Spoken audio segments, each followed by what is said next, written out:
I just got over a devastating breakup, but I'm better. I feel great now, because we got back together. Yes, I couldn't stick it. I forget how sad and pathetic you are in a breakup. I was just crying at the drop of a hat, he wears hats. Every song you hear is the soundtrack to your heartbreak. I remember I heard Will Smith's Wild Wild West, and I was like, turn it off! Our love was wiki wiki wow wow! What? Shut up. Just for you. Just for you, Nikki Glaser here on the BT Couch. Welcome back to Vancouver. You're saying you've been here once before, and obviously talking about relationships right there. First off, congratulations getting greenlit for the series on Comedy Central. Yeah, thank you. Talking about sex and relationships. Yep, Not Safe with Nikki Glaser. It's going to be a show about sex and relationships, yeah. What I do best. And it's all I want to talk about anyway, so now I'm getting paid for it, so it's pretty great. And what's going to be different when it comes to relationships? Because there's a lot of shows out there, but how are you going to delve deep and really get to those I issues? think just talking honestly about it and just seeing, I think there's something about the way people are dating now with Tinder and just open relationships. There's a lot of new stuff to cover, and I think I'm just fascinated in people's sex lives and their relationships. Because I've had so many failures in my life, and I have so many weird sex stories that I'm always interested to hear other people's to make me feel better about my own. Yeah, and we were just chatting during the break, and you said you've been with your man for 2 years. Yes. Yeah. Yeah, and we've broken up 3 times. But we always get back together, so we're gonna make it. We're gonna make it. Yeah, and that's a really great sign. When you keep breaking up and getting back together, that means you've got it. You've got resiliency is what you have. Yeah, it's gonna fail, but that's fine. When you do something like this, where do you draw the line between what's private and what's public consumption? Because that's a real fine line to walk. It is a fine line to walk. I actually had a podcast, which was a dating and relationships podcast, and I talked about him too much on it, and that was the impetus for our second breakup, because he didn't listen to the podcast, and then one day he was like, I'm going to listen to it. And I talked a lot of trash about him. Every time I would get in a fight with him, and he wouldn't know it because I was bad about confronting him with things, I would just keep it inside, and I would go in this podcast and talk about him freely, and then he eventually heard it and was like, that's not cool, and so he broke up with me.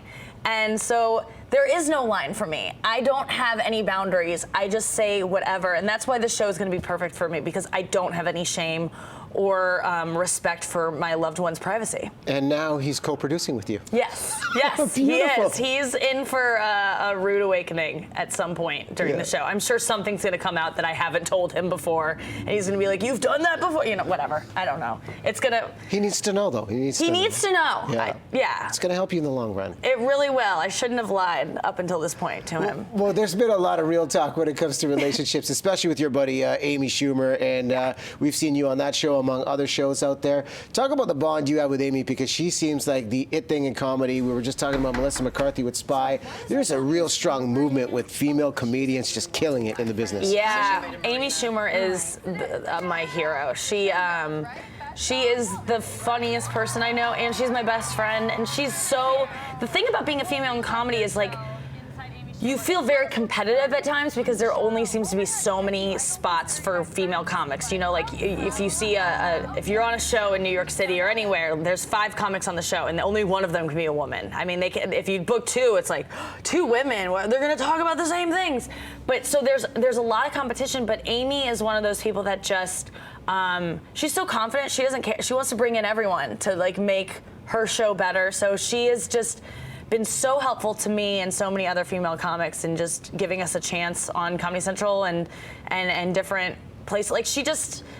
I'm in her movie this summer. She's really just been the best friend ever. And she does it not because she's being a nice friend. She does it because we're talented. And that's the nicest thing about it. You can trust her instincts. You're like, oh, if Amy puts me in something, then I'm probably good, because she doesn't mess with people who aren't. Supporting the people around you. You mentioned the movie Trainwreck, Judd Apatow behind that one too. That's a really big deal. And you used to be a nanny for Judd Apatow? I did. I was for a couple months, or maybe longer. I don't really remember, but I lived in LA, and I was a struggling comic, and I needed a day job. And so somehow I got connected with a babysitting service that would dispatch babysitters, and he was one of the clients. So I drove to his house every day and for a while and babysat his kids, and it was awesome. And you ever slip in a hint that, hey, maybe you could make it into a movie? I think he eventually found out that I was a comedian, and he was very cool about it, because I don't think that they want a comedian as their babysitter. Like, you kind of just need to put those, because a certain lifestyle comes with being a comedian, drinking and